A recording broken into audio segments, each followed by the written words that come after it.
Bonjour. Welcome back to The Middle. If you're new, I'm Megan. And if you're back for more, thanks for tuning in.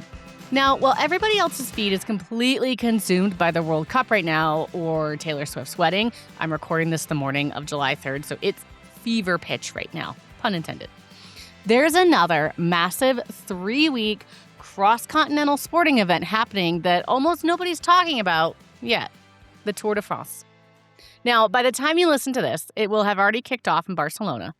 But it got me thinking about how much I know about this race. It's huge, it's a big deal, and I'll be honest, I don't know much about it except I always associate it with Lance Armstrong and his doping scandal and the yellow jersey.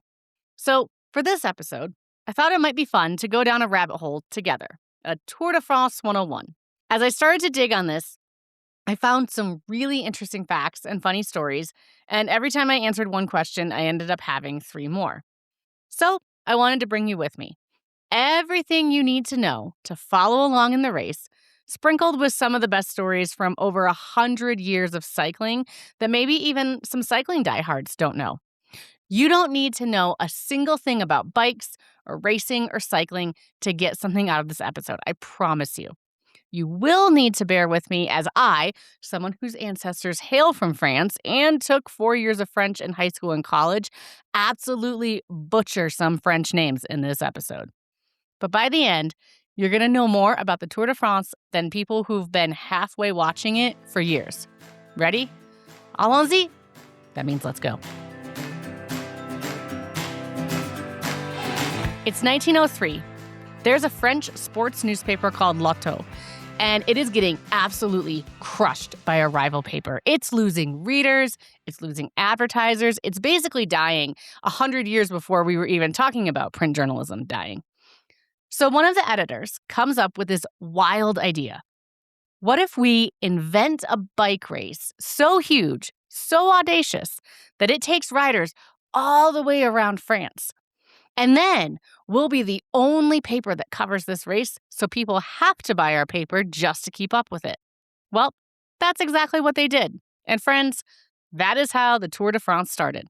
It was nothing but a marketing ploy and a subscription growth hack for a struggling newspaper.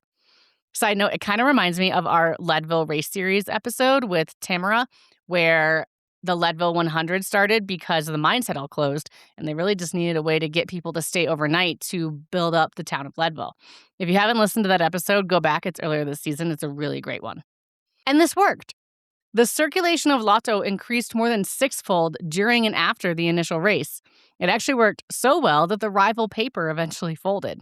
And gimmick or not, you might be wondering, well, how did that first race actually go? Was it actually even legit, considering it really wasn't a race as much as it was an effort to make money? Was it planned, or was it just kind of, all vibes? Well, it's probably no surprise, but it was absolutely brutal in a way that's even hard to picture now. It was 19 days long and covered about 1,509 miles or 2,400 kilometers. 60 riders started the race. They only had 6 stages, so each stage covered something like 250 plus miles. Some stages ran through the entire night on completely unlit dirt roads. There were no support cars, nothing. Riders did get anywhere from 1 to 3 days to rest after a stage, but only 21 of the 60 riders who actually started finished the whole thing. The winner, Maurice Garin, finished with a total riding time of 94 hours and 33 minutes. That's basically 4 full days on a bike with no rest.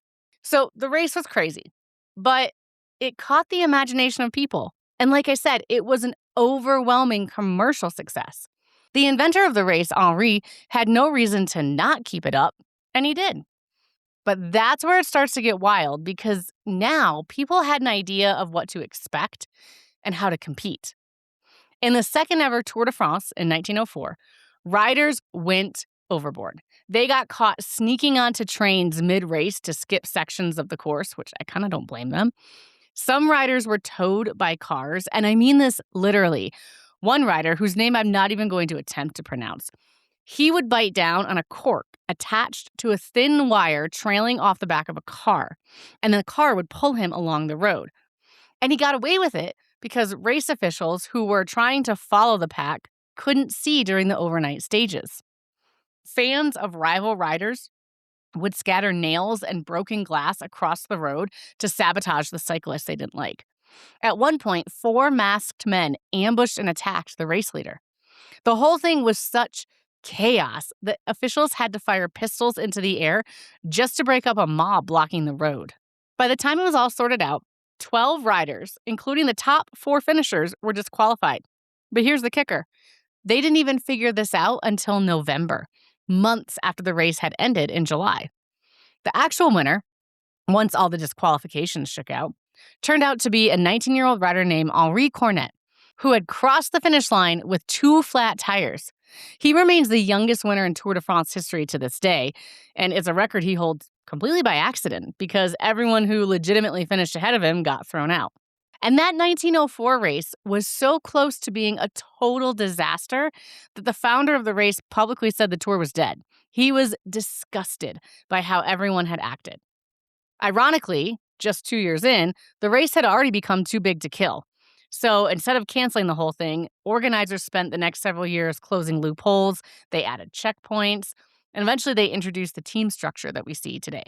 One more thing that's worth knowing about this era, it probably goes without saying, but there were no anti-doping rules at all for the Tour's first 6 decades. None. Riders drank wine to numb the pain of racing all day on the terrible roads. Some used amphetamines just to keep functioning. And it sounds probably a bit shocking now, but it's part of why the sport eventually built such a strict, heavily tested anti-doping culture. They were, in some part, reacting to this really lawless early era. So that's how the race started. Let's look at what the race looks like today and how it works in this modern era. Somehow, that lawless mess we just traveled through turned into one of the most hyper-professionalized events in all of sports. Today, the Tour de France is one of cycling's 3 grand tours, which are prestigious 3-week races held across Europe.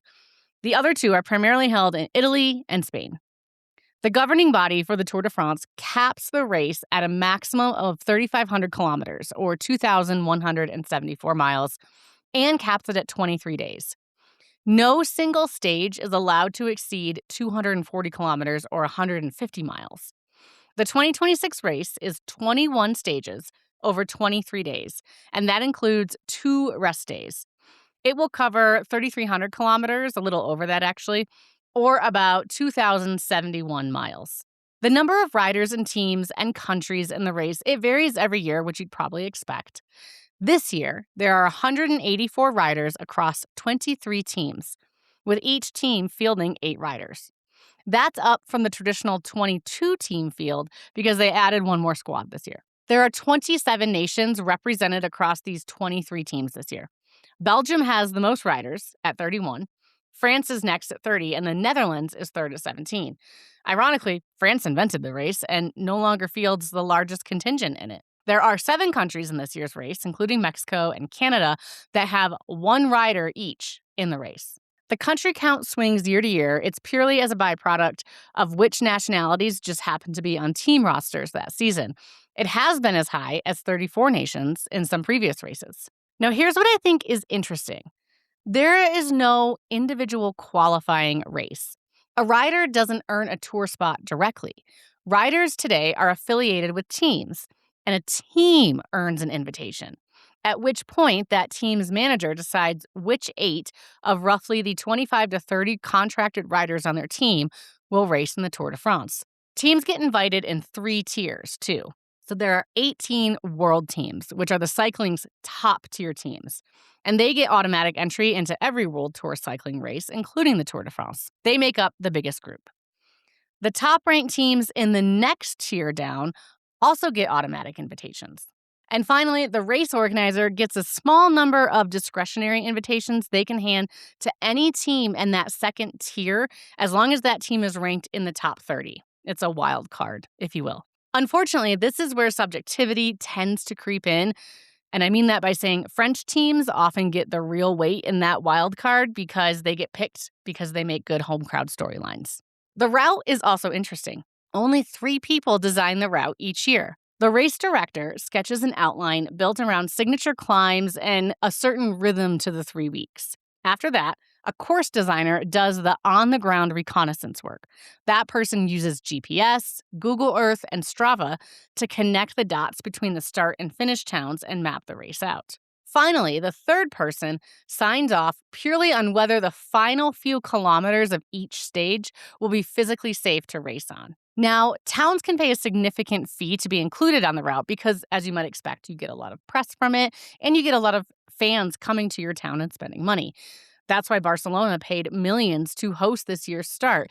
It's competitive to get picked, but those towns that pay those fees can factor into the race course as well. And you've probably heard of the mountain stages in the Tour and how hard they are, but would you believe that the first 7 editions of the race had no real mountains? It was a mostly flat course. Funny story, the race organizer back then thought the Pyrenees Mountains would be too dangerous, so he refused to include them in the race. But his deputy was set on proving him wrong. So that deputy went to scout the mountain pass in January and was told by locals they'd be impossible to pass in July, much less in January. He hired a car anyway and drove up the mountain only to get stuck in the snow. Probably no big surprise. Then he continued going on foot in the dark, alone, and fell into a ravine. A search party found him overnight, but he was determined to have the mountain pass included in the race. So he sent a telegram to his boss anyway, saying he crossed the route on foot, the road was passable to vehicles, and, the kicker, there was no snow. His boss believed him, and the mountains officially became part of the route. Today, every race includes serious mountain terrain, almost always some combo of the Alps and the Pyrenees. The route also alternates direction. It goes clockwise one year and counterclockwise the next, partially just to keep giving different regions a turn at hosting the mountain stages. And finally, while the route may change, the rules for riders have remained largely the same the last several decades. They can't have outside assistance from anyone except their own team car. They must wear their assigned race number unaltered, and they're subject to anti-doping testing constantly. At least 180 urine tests are conducted across the race. And the leader and every stage winner are tested daily. There are also time cutoffs, so riders have to finish each stage within a set time limit or they're eliminated from the race entirely.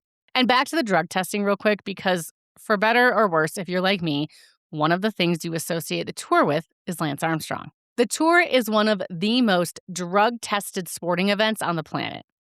I mentioned those 180 urine tests, but they also do blood tests, and riders are in a testing pool essentially year-round to make sure that there is no doping, period. The race is also a massive economic engine. Like I said earlier, Barcelona paid a lot to host it, about 7 to 8 million pounds, just to have folks start. Meanwhile, the riders themselves aren't exactly getting rich off this race. Total prize money for the entire 3-week race is only a little over 2 million pounds, split across the whole field, with the overall winner taking home roughly 500,000 pounds. Compare that to, say, a golf major or a tennis Grand Slam purse, and it's clear nobody is doing this for the money. But here's the biggest thing to understand about the Tour de France in modern form.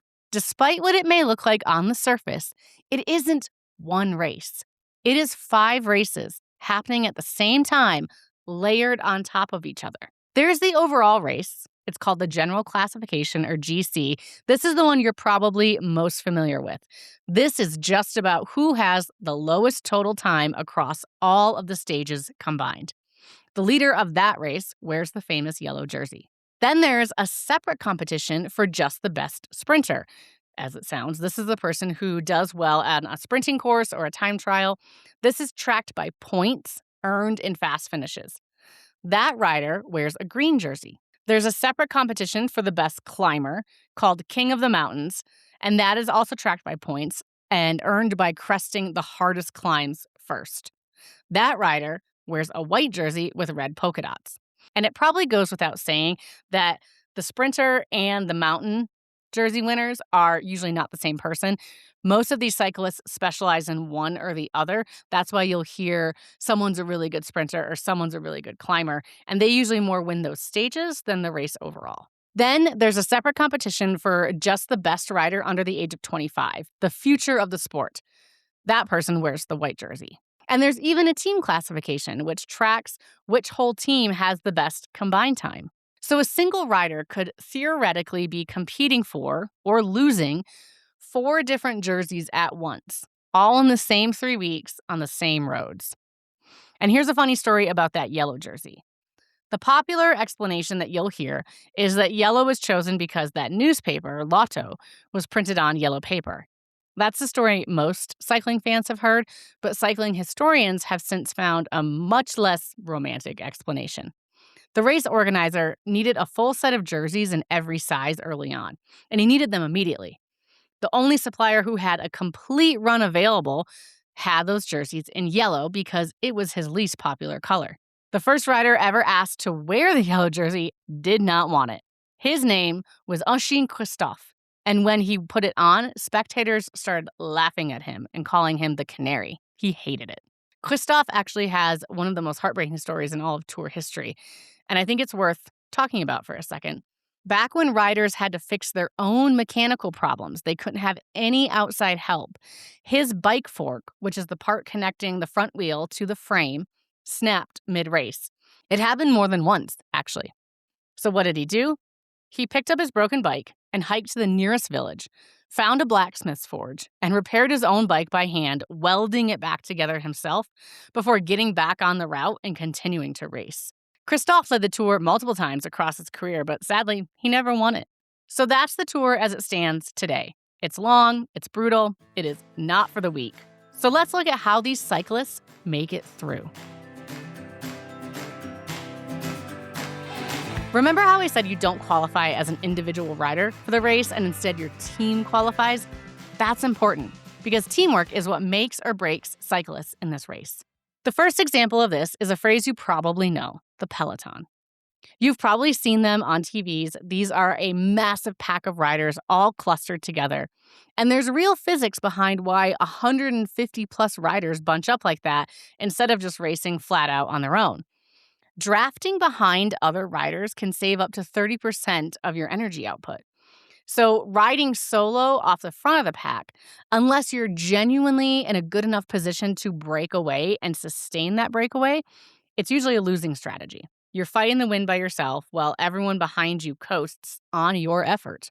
And sometimes teamwork looks like working with other rival teams during the race. On those more brutal mountain stages, you'll see a group of riders, usually the sprinters and the non-climbers who have zero chance of contending that day. They will all band together. It's called the gruppetto, or sometimes the autobus.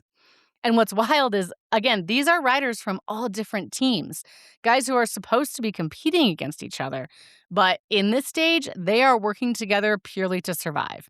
Their only goal is to finish inside the day's time cutoff so they're not eliminated from the race entirely. I think it's probably one of the more human moments buried inside a hyper-competitive sport. Because for one day, the guys with nothing to gain stop competing and just start cooperating just to live to fight another stage. And if you don't make that time cutoff, there is a vehicle that follows behind the very back of the race called the broom wagon. And it picks up any rider who can't finish in time or has to abandon. Once you're in the broom wagon, your race is over. And the creator of the race actually started the broom wagon when he introduced those mountain phases because he was so worried that no one would finish the race and they had to have a way to pick all of them up. And speaking of cars, like I said earlier, every team has support cars trailing the race. They're stocked with spare wheels, an entire spare bike bolted to the roof, tools, water bottles, and food. Each team typically brings 40 bikes, roughly 3 road bikes and 2 time trial bikes per rider. On top of that, they bring 80 wheel sets, and the wheels constantly get swapped depending on the stage. There are, on average, 4,000 water bottles per team for the 3 weeks and 80 meters of handlebar tape. The bike chains and the handlebar tape get replaced at minimum every rest day. The team director sits in the support car with a radio connection straight into every rider's earpiece, and that director is calling tactics real time. They're telling the team when to attack, when to hold back, when a rival team is making a move up ahead. If a rider crashes or flats, a mechanic can have them back on a fresh bike in a matter of seconds.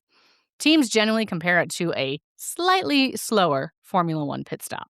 And just to give you a sense of how fast this all happens, The Tour's overall winning pace has typically sat somewhere around 25 to 26 miles per hour, sustained across 3 full weeks, including the mountains. On the flat stages, when it comes down to a sprint at the finish, the peloton can hit speeds of over 40 miles an hour. And on the way down a mountain, riders have been clocked at over 60 miles an hour on those descents, on a bicycle with nothing around them. It kind of begs the question, how do you even train for this? Well, I've got that. Typically, riders begin building toward the Tour nearly a full year out. Usually kicks off in winter, and as the season progresses, riders will shift into altitude training camps. They'll often compete at elevations over 6,000 feet in places like the Sierra Nevada mountains in Spain, or even here in Colorado. Being at the altitude forces your body to adapt and produce more oxygen-carrying red blood cells that help you when you're in the race. Some of the top contenders complete 3 or 4 separate altitude camps over the course of a season. And those camps will have their own dedicated chefs, mechanics, and coaching staff that live with the rider for weeks at a time. And it's not a one-size-fits-all training either. This year, Slovenian Tadej Pogačar and Dane Jonas Vingegaard, the two riders everyone expects to be fighting for the win, prepared in almost the opposite ways. Pogačar raced constantly in the months leading up to this tour. He used actual competition as his highest quality training. Vingegaard did the opposite. He mostly disappeared from racing these last few months. He's built up his endurance quietly at altitude, and he showed up to the tour with a fitness level that nobody's really seen yet.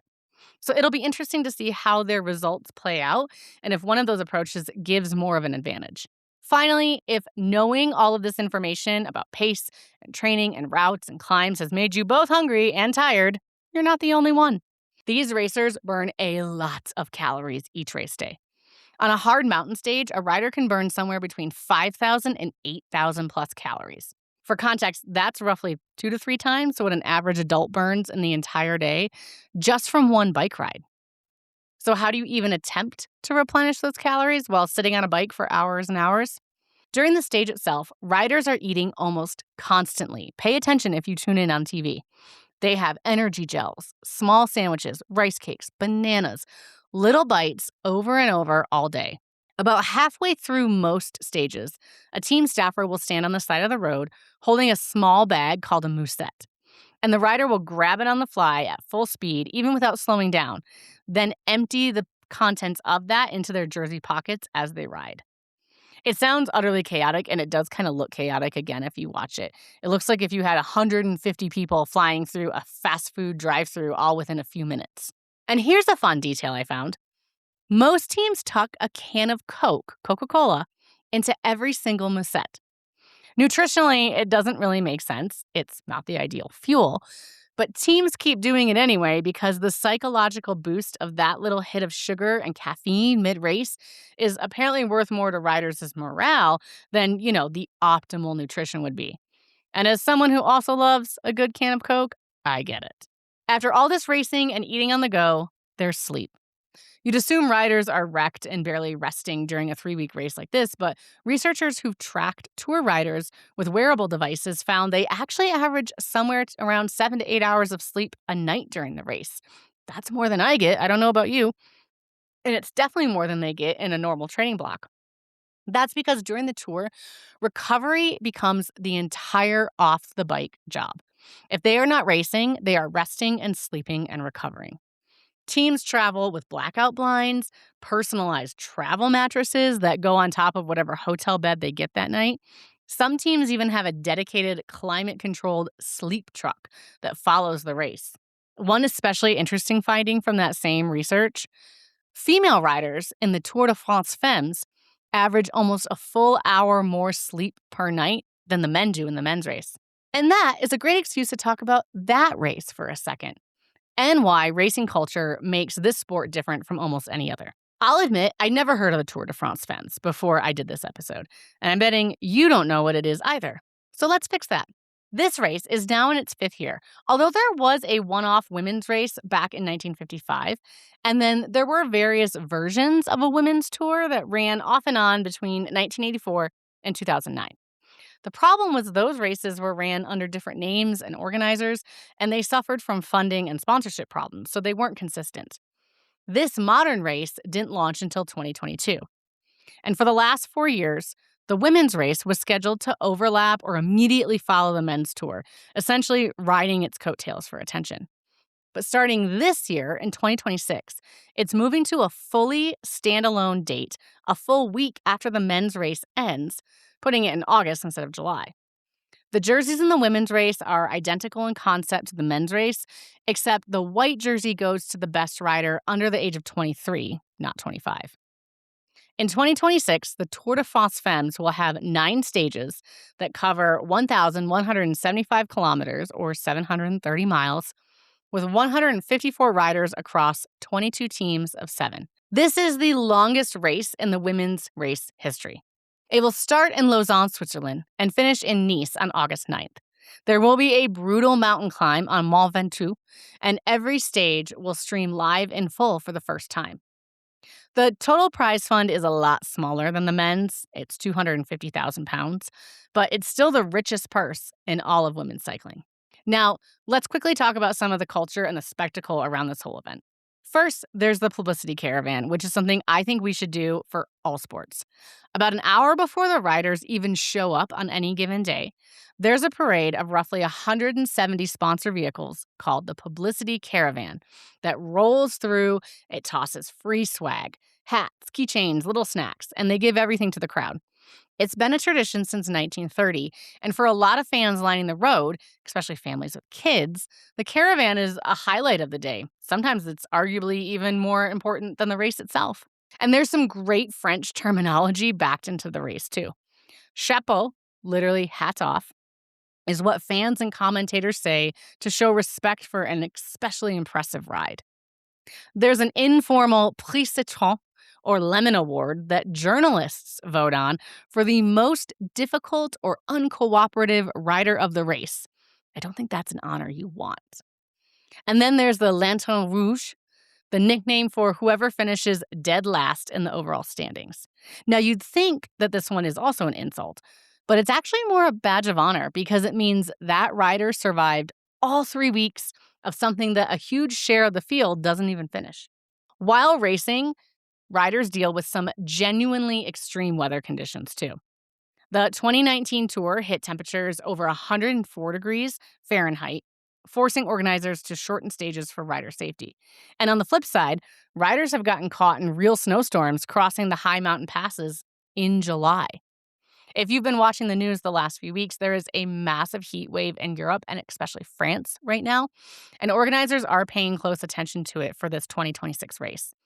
They measure heat risk on a color-coded scale, and in the riskier zones, organizers can add shaded waiting areas, they add extra ice and water, and in extreme cases, they can shorten the route, they can reroute the riders, or they can even delay a stage. That reroute possibility is important, too, because to put this whole thing in perspective, this year's route covers roughly the distance from New York City to Los Angeles on a bicycle, and then riding another 300 plus miles on top of that, with over 54,000 meters of climbing built in along the way. So we've covered the stats, the history, why the race is the way it is. Before we close out, let's look at who's won in the past, who's in the race this year, and the records they're chasing. The all-time record for most days spent in the yellow jersey belongs to a rider named Eddie Merckx, nicknamed the Cannibal. He spent 96 total days in yellow across his career and has 5 Tour wins overall.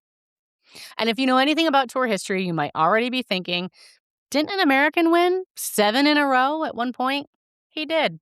Lance Armstrong won every single Tour de France from 1999 to 2005, 7 straight, which on paper is still the most dominant stretch in the race's history.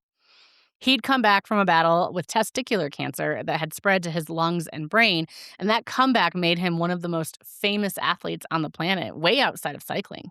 In 2012, the U.S. Anti-Doping Agency released an investigation concluding that Armstrong had run what they called, quote, the most sophisticated, professionalized, and successful doping program that sport has ever seen, built around his U.S. Postal Service and Discovery Channel teams for over a decade. Armstrong chose not to fight the charges, so he was stripped of every competitive result dating back to 1998. And in January 2013, he finally admitted to the doping in public in an interview with Oprah Winfrey after denying it for more than 10 years. Here's what makes his case different from every other doping disqualification in the Tour's history. Normally, when a winner gets stripped, the title just rolls down to whoever finished second. That's exactly what happened when Floyd Landis was disqualified in 2006. But investigators found that a staggering 20 of the 21 podium finishers across Armstrong's 7-year run had some documented connection to doping themselves. Basically, it was everywhere. So instead of reassigning the titles down the list, cycling's governing body made a permanent call. Those 7 years, 1999 through 2005, are left blank in the official record books. There's just no winner at all for those tours. Officially, on paper, Lance Armstrong doesn't even hold 7 Tour de France titles. He holds 0, which is the reason Eddie Merckx's 5 wins, not Armstrong's 7, is the record everyone talks about. And it's the record Pogačar is chasing this year. He's looking for a 5th title of his own, which would tie Merckx's win record. Pogačar is only 27, so if he pulls it off, he'd be the youngest rider to ever reach 5 Tour wins. You may remember from earlier that his biggest challenger is Vingegaard, who just won the Tour of Italy this past May. If Vingegaard wins the Tour de France, he'll become one of only 8 male riders in history who have ever won both those races in the same calendar year. Pogačar, for reference, did that same feat in 2024. And keep an eye on a name you've probably never heard. Paul Cesas, a 19-year-old French rider making his Tour debut this year. Some analysts genuinely think he could contend for a podium finish, despite this being the longest, hardest race he's ever attempted in his career. Others thinks he needs a few more years. Most agree, though, that regardless of his results this year, he will dominate the race and cycling in years to come. Like I said in the beginning, you didn't need to know a single thing about bikes or cycling to get something out of this episode. But I hope you are walking away with at least a few new facts or stories that stick in your mind about a bike race that started as a newspaper subscription stunt, survived a scandal in its 2nd year, and now asks human beings to climb the equivalent of a small mountain range for 3 weeks straight, all for a moment in yellow. And the story for this race is still actively being written. It's not finished and handed down to us. This is the first year that the women's race gets to exist entirely on its own terms, its own date, its own spotlight. It's no longer scheduled in the shadow of the men's event. The race director for that said flat out they don't need the men's tour for the women's race to exist anymore, and that's a huge accomplishment. That's 70 plus years of a race that kept almost happening, finally landing somewhere permanent. And this specific year has real stakes attached to it. Pogačar is 1 win away from tying the all-time record. Vingegaard is chasing that double that's only been pulled off a handful of times. A 19-year-old is riding his first tour with people already comparing him to the sport's greatest. However this year actually plays out, you now know enough to follow it, not just watch bikes go by, but understand what you're really looking at. And I'll be honest, I think that's kind of what fascinates me about this race every year and other races like this, honestly, because they're not really a story about bikes. It's a story about what people will voluntarily put themselves through for something that, on paper, makes no sense at all. Nobody needs to ride a bicycle 2,000 miles across 2 countries and 2 major mountain ranges. They just decided it mattered enough to be worth the suffering, and it mattered enough to them. I find that kind of stubbornness genuinely inspiring, maybe a touch crazy. If you haven't been tuning in to this year's race, it started July 4th and finishes with the winner riding down the Champs-Élysées on July 26th. If you're in the U.S., you can watch every stage on Peacock, and select stages will be broadcast on NBC, CNBC, and USA Network. And because we have an international audience here at the middle, I see you. Canadians can stream the entire race on Flow Bikes. Folks in the UK can watch the race on TNT Sports or stream on HBO Max. And our friends down under in Australia can watch every stage for free on SBS or SBS Demand. That's it for this one. If you learned something today, send this to somebody who's spending their whole summer glued to the World Cup. Maybe it will give them something else to watch in between matches. Catch you next week. Thanks for spending time with us in the middle. If today's story caught your attention, drop a subscribe share the episode, follow us on social media, and remember, it ain't over till it's over.